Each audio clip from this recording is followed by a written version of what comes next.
मुदाकरात्मोदकं सदा विमुक्तिसाधकं कलाधरावतंसकं विलासिलोकरक्षकम् अनायकैकनायकं विनाशिते भदैत्यकं नताशुभाशनाशकं नमामि तं विनायकम्। ముందుగా అందరికీ వినాయక చవితి శుభాకాంక్షలు అండి। అందరూ బాగా జరుపుకున్నారని అనుకుంటున్నానండి। ఎప్పుడు మీ కుటుంబానికి మీకు ఆయుర ఆరోగ్య అష్టైశ్వర్యాలు ఇవ్వాలని ఆ గణపతిని కోరుకుంటూ ఈరోజు వ్లాగ్ స్టార్ట్ చేస్తున్నానండి। హాయ్ అండి, అందరూ ఎలా ఉన్నారు? Welcome back to my channel. ముందుగా అయితే నేను దేవుణ్ణి శుభ్రం చేసేసుకొని దేవుణ్ణి అలా రెడీ చేసి పెట్టుకున్నానండి। ఓ పక్కన వంట చేస్తూనే దేవుడి దగ్గర మొత్తం అన్నీ సర్దుకుంటూ ఉన్నాను అనమాట। మనం ఫస్ట్ దేవుడికి తాలికలు పెడతాం కదండి, అదే ఉండ్రాల పాయసం అంటాం కదా, అది స్టార్ట్ చేస్తున్నానండి। ఇది నేను మా ఇంట్లో స్వీట్ ఎవ్వరూ తినట్లేదు అనమాట, అందుకని ఒక చిన్న టీ గ్లాసులు మాత్రం చేస్తున్నానండి। అంతేనండి। అంటే మా పాప స్వీట్ ఎక్కువ తినదు, మా వారు కూడా తినరు, నేను కూడా తినను అనమాట, అందుకే చిన్న గ్లాసులు చేస్తున్నాను అనమాట। నేను జనరల్గా అయితే మామూలుగా పిండి పెట్టి పీట మీద ఇలాగ పొడుగ్గా తాలికల్లాగా రాకుతామండి। అలా కాకుండా నేను రీసెంట్గా ఒక వీడియో చూశానండి, మనము జంతికలు గొట్ట ఉంటుంది చూడండి, దాంట్లో జంతికల మాదిరి వచ్చేస్తుంటే మంచిగా తాలికల్లాగా వచ్చేస్తున్నాయి అనమాట। ఇది కూడా బాగుంది, ఒకసారి ట్రై చేద్దామని చెప్పి ట్రై చేస్తున్నానండి। ఒక గ్లాస్ పిండికి 1 స్పూను గోధుమ పిండి వేస్తే సరిపోతుందండి। ఒక గ్లాస్కి 2 గ్లాసులు నీళ్ళు పెట్టుకున్నానండి। తర్వాత దాంట్లో కొంచెం ఆవు నెయ్యి, కొంచెం ఉప్పు వేసుకుని మరిగించిన తర్వాత ఈ పిండి వేసేయడమేనండి, అందరికీ తెలిసిందే కదా। కాకపోతే కొంచెం గోధుమ పిండి వేసుకోండి, మనం జంతికల గొట్టంలో వేసుకుంటే మంచిగా మన జంతికలు ఎలా వచ్చేస్తాయండి అలా వస్తున్నాయి అనమాట, సపరేట్గా చేసుకోక్కర్లేదు। జనరల్గా నాకైతే చాలా టైం పట్టేదండి, పిండి ఉక్కు పెట్టుకునేది చాలా ఈజీగానే అయిపోతుంది, కానీ ఆ తాలికలకే నాకు ఒక 1/2 అవర్ పట్టేసేది అనమాట, చిన్న గ్లాసుకి కూడా 1/2 అవర్ పట్టేది। ఇదైతే ఇప్పుడు ఎంత 1 సెకండ్లో అయిపోయిందండి, నాకైతే భలే విచిత్రం అనిపించింది అనమాట, నాకు చాలా సంతోషంగా కూడా అనిపించింది। అదిగోండి ఇప్పుడు ఈ పిండి వేసేస్తున్నాను, మరిగిపోయిన తర్వాత ఆ పిండి వేసేసి మొత్తం అది గిన్నెకి అంటుకోకుండా ఉంటే ఇంకా అయిపోయినట్టే అనమాట।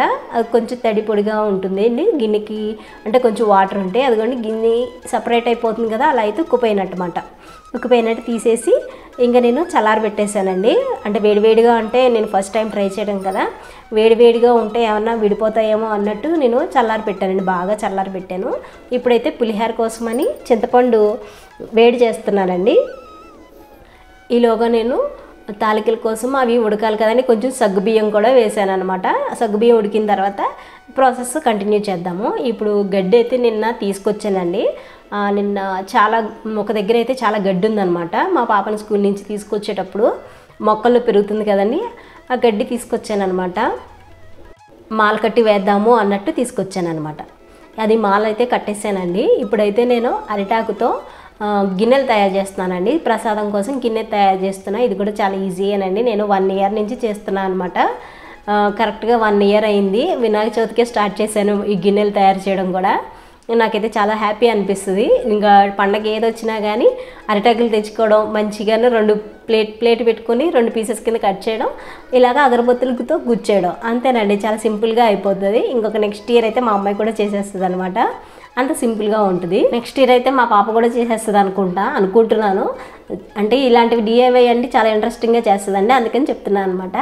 ఇలాంటి డిఐవై ఏమన్నా చేయాలి అని అనుకుంటే కనుక మనం డైలీ పూజ చేసినప్పుడు అగరబత్తి పుల్లలు ఉంటాయి కదండి, అవన్నీ ఒక దగ్గర బాక్స్లో వేసి పెట్టుకోండి, ఇలాంటి డిఐవై అన్నీ మంచిగా చేసుకోవచ్చు అనమాట। మన దేవుడికి సపరేట్గా మనం కప్పులు కొనక్కర్లేదనమాట, అంటే ఎవ్రీ టైము పండగలప్పుడు కొత్తవి బౌల్స్ పెట్టాలి అని అనుకుంటాం కదా, అలా కాకుండా ఇలాగా ఆర్గానిక్గా పెట్టామంటే హెల్త్కి బాగుంటుంది, అలాగే మనం చేసుకుంటాం కాబట్టి సాటిస్ఫాక్షన్గా కూడా ఉంటుందన్నమాట।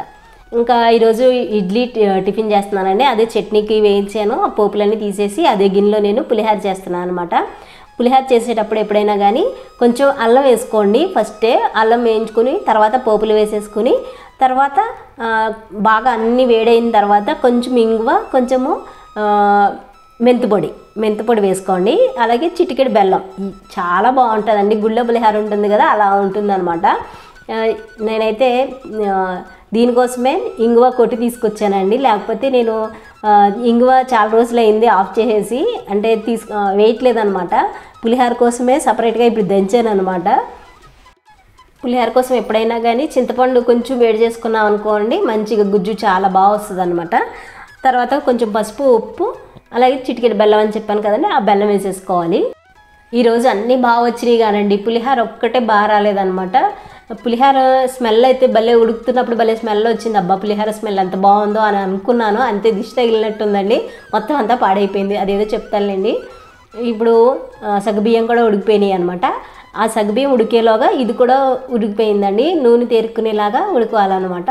ఉడికిపోయింది ఇది కూడా. బాగా స్మెల్ వస్తుందని అన్నాను కదండి, ఏంటంటే ఇది బాగానే ఉంది కానీ అన్నం మాత్రం సొద్ద అయిపోయిందండి. అన్నం మేము జనరల్గా ఏమి యూజ్ చేస్తామంటే సింగిల్ పాలిష్ రైస్ యూజ్ చేస్తామండి, అవి పులిహోరకే అంత బాగుండదు అనమాట, అంటే కొంచెం చప్పగా ఉంటుంది. అందుకని బాస్మతి రైస్ పెట్టాను. లలిత రైసే కదా బాగుంటుందని, పొడి పొడిగాలాడుతూ ఉంటుంది, పొడి పొడిలాడుతూ ఉంటుంది కదా అని పెట్టాను అనమాట. అది మాత్రం సొద్ద అయిపోయిందండి, చూపిస్తాను అది కూడా. ఇప్పుడు ఇవి తాలికలు పాలు వేసానండి. పాలు వేసిన తర్వాత ఇవి జంతికల గొట్టల్లో వేసి తిప్పేసానండి. నేనైతే ఎంత నమ్మలేకపోయానంటే, అందరూ చేసే ఉంటారు కానీ నేను ఇది ఫస్ట్ టైం కాబట్టి నాకైతే వావ్ అనిపించిందండి. నేనైతే అరగంట కష్టపడేదాన్ని కదా, అలా కాకుండా ఒక చిటికలో అయిపోయిందంటే నాకు భలే సంతోషం అనిపిస్తుంది అనమాట. ఇంకా బెల్లం కూడా కరగబెట్టుకుని ఉంచుకున్నానండి. బెల్లం స్టవ్ కట్టేసి వేసాను అనమాట, ఎందుకంటే ఒకవేళ ఇరిగిపోతాయేమో అన్నట్టు భయం వేసి బెల్లం స్టవ్ కట్టేసి వేసాను అనమాట, అందుకే ఉడకట్లేదు. అలాగే ఇలాచి పౌడర్ కూడా వేసాను. ఇరిగిపోతాయేమో అన్నట్టు భయం వేసింది, మొత్తం అంతా పేస్ట్ కింద అయిపోతాయేమో అనుకున్నా కానీ ఏం అవ్వలేదండి, నీట్గా చాలా బాగున్నాయి అనమాట. టేస్ట్ కూడా చాలా బాగుందండి. తర్వాత కొబ్బరి వెనకాల తీసేసి బ్లాక్గా ఉంటుంది కదండి, అది తీసేసి తురిమాను అనమాట. తురిమి అది కూడా వేసాను కొబ్బరి. దీంట్లో ఇంకేం వేయలేదండి, జీడిపప్పు కిస్మిస్ ఏం వేయలేదు, కానీ చాలా బాగా వచ్చిందండి టేస్ట్ అయితే. ఇదేమో ఈవినింగ్ కోసమని చేస్తున్నానండి. పొట్టి పెసరపప్పు బెల్లం కలిపి ఉడకబెట్టాను అనమాట. ఇంకా కొంచెం కొబ్బరి ఉండిపోతే అది కూడా వేసేసాను. ఇది సాయంత్రం ప్రసాదం కోసం అండి. ఇంకా మనం ఏమన్నా చేసినప్పుడు మనం అడగకుండానే వాళ్ళంతటి వాళ్ళే చెప్పారనుకోండి చాలా బాగుందని, అప్పుడు హ్యాపీగా ఉంటుంది కదా. నేను జనరల్గానే అడగలేదనమాట, స్వీటు ఇష్టంగా తిన్నారండి, అందుకని అడగలేదనమాట. కానీ మా పాప చెప్పింది, మా హస్బెండ్ కూడా చాలా బాగుంది టేస్ట్ అని చెప్పారనమాట. మనం చేసిన కష్టం అంతా తీరిపోయినట్టు అనిపిస్తుంది కదండి అలా చెప్తే. నాకైతే చాలా సంతోషం అనిపించింది అనమాట. అంటే ఇది జంతికల గొట్టంతో వేసాను, తొందరగానే అయిపోయింది, అదొక సంతోషం. వీళ్ళు నేను అడగకుండానే చెప్పారు బాగుందని, అదొక సంతోషం అనమాట. ఇదిగోండి అన్నం శుద్ధ అయిపోయిందని చెప్పాను కదా, అసలు మొత్తం అంతా కలపకుండా ఉండాల్సిందండి. ఇప్పుడు ఆలోచిస్తే అయ్యో మొత్తం అంతా కలపకుండా ఉండాల్సింది, కొంచెమే కలిపి దేవుడికి ప్రసాదం ఉండాల్సింది. రేపు పొద్దున్న ఎలాగో వండుతాం కదా అప్పుడు చేయాల్సింది అనుకున్నా. చూడండి శుద్ధ అయిపోయింది అనమాట అన్నం.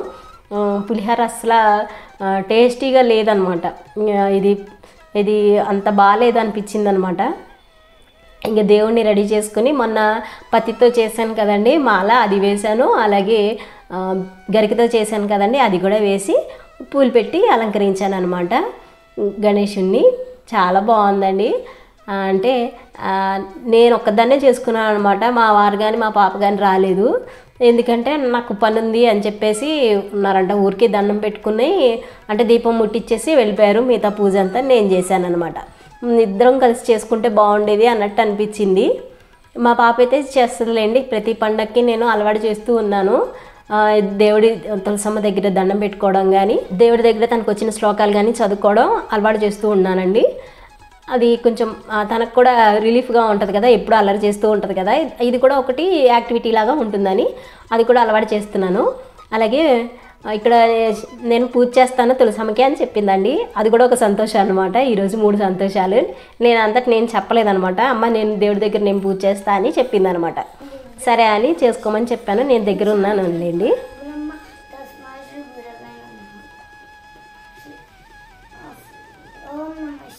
సర్వదా సర్వదా సర్వదా దేశేష పాత్ర మహామానవ సచ్చిదానంద 21 పత్రాలు కావాలన్నారు కదండి. 21 దాంట్లో ఆల్మోస్ట్ అన్నీ ఉంటాయండి, ఒక 3-4 లేవన్నమాట. అంటే జిల్లేడు అంటారు కదా అది లేదండి, అలాగే మరువం లేదు, ఇంకోటి దారు అని అంటారు కదా అదొకటి, ఇంకొకటి 4 లేవన్నమాట. మిగతా ఇవన్నీ ఉన్నాయండి. ఇంకా ఉన్న వాటితోనే చేశానమాట. బయట కొందామని చూశాను కానీ తెల్ల జిల్లేడు లేదండి, అన్ని నీలం జిల్లేడు ఉంటుంది కదా, అది ఉందన్నమాట. ఇంకా అందుకే అది పెట్టినా వేస్ట్ ఎలా అని చెప్పేసి అది తీసుకురాలేదు. ఇంకా మిగతావన్నీ తీసుకొచ్చానండి. ఇంకా వెలక్కాయ, మారేడుకాయ, ఇంకా మిగతావి ఇదేమంటే జొన్నపొత్తులు, సీతాఫలము, ఇంకా జామాకులు కూడా ఉన్నాయిలేండి. అవి అన్నితోటి పూజ చేశాను అనమాట. ప్రసాదం అయితే చాలా బాగుందండి. పూజ అయ్యేంత వరకు ఏం తిన్నాం కదండి, అందుకని పూజ అయిపోయిన తర్వాత ప్రసాదం తీసుకున్నాను. వాళ్ళు ముందే తినేసారులేండి, అంటే నేను దేవుడికి ప్రసాదం తీసేసి వాళ్ళకి కావాలంటే ఇచ్చేసాను అనమాట. అందుకే సంతోషంగా చేసుకున్నాను అనమాట. అమ్మ దేవుడికి ప్రసాదం చాలా బాగుంది అన్నట్టు హ్యాపీగా ఫీల్ అయ్యి పూజ చేసేసుకున్నాను. ఇప్పుడు ఇది ఈవినింగ్ అండి, ఈవినింగ్ ప్రసాదం అనమాట. పొద్దున్నే ఉడకపెట్టి పెట్టుకున్నాను కదండి, మొత్తం అంతాను పాకం పెట్టి పెట్టుకున్నాను కదా, బెల్లం పాకం పట్టేసి పెట్టుకున్నాను కదా, ఇప్పుడు బూర్లు వేస్తున్నానండి. కొంచెము చెమ్మగా ఉందనమాట, అంటే కొంచెం తడిగా ఉందండి బూర్లు తోపు. ఏమన్నా చిట్లిపోయినట్టు మొత్తం అంతా ఆయిల్ మొత్తం పాడైపోద్దేమో అన్నట్టు అనుకున్నా, కానీ బాగానే వచ్చిందండి. అసలు కొంచెం కూడా చెట్లలేదు, నీట్గా వచ్చినాయి అనమాట. బయటికి వచ్చింది కనిపిస్తుంది కదండి, అయినా సరే ఆయిల్ ఏం ఖరాబ్ కాలేదు, చాలా నీట్గా ఉంది, టేస్ట్ కూడా చాలా బాగుందండి. ఇంకా అరిటాకులు తీసుకొచ్చాను కానీ అయిపోయినాయండి. ఇంకా అందుకని ఏమీ లేవు అని అనుకుంటుంటే ఇలా తయారు చేస్తే ఎలా ఉంటుంది అని చెప్పేసి ఇవి ఏంటంటే జొన్నపొత్తివి ఆకులు ఉంటాయి కదండి, అవి అనమాట. అవి కూడా ఒక డొప్పలా చేసేసి అందులోనే నైవేద్యం ఎక్కించానండి. ఇది కూడా చాలా బాగుంది ఐడియా అన్నట్టు అనిపించింది అనమాట. ఎప్పుడన్నా ఆకులు లేకపోతే ఇలా చేసుకోవచ్చు అని అనిపించింది అనమాట. ఇదేనండి వాళ్ళకి వీడియో నచ్చితే కనుక లైక్ చేసి కామెంట్ చేయండి. అంతవరకు ఉంటాను. Take care and bye bye.